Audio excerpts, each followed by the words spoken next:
je vais mal, je mange, je me calme. Tu ouvres le frigo sans avoir faim. Tu grignotes quand tu es stressé, triste, et même quand tu t'ennuies. C'est ton cerveau qui te joue des tours, pas ton estomac.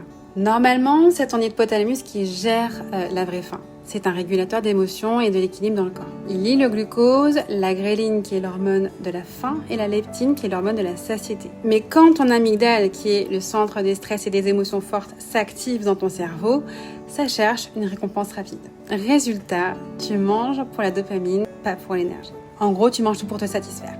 Et ça vient pas de nulle part. Peut-être que tu as appris quand tu étais enfant à être consolé avec du sucre. Ou que tu as associé la nourriture avec le réconfort. Et c'est ce que ton cerveau a enregistré. Je vais mal, je mange, je me calme.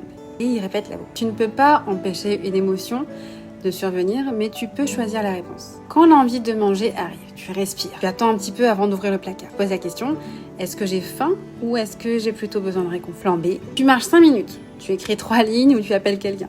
Bref, tu t'occupes autrement. Troisième solution, tu prends un vrai repas qui cale et pas du grignotage automatique. Mais si tu te rends compte que ça revient tout le temps, que ça t'échappe, un psychologue peut t'aider à remettre de l'ordre, comprendre les déclencheurs, apaiser ce qui se joue derrière ton alimentation. Donc comprends que manger, ça doit pas être une fuite. Ton corps a certes besoin d'énergie, mais ton cœur a besoin d'émotion. Et parfois, ton esprit a besoin d'un coup de pouce pour remettre tout ça en place.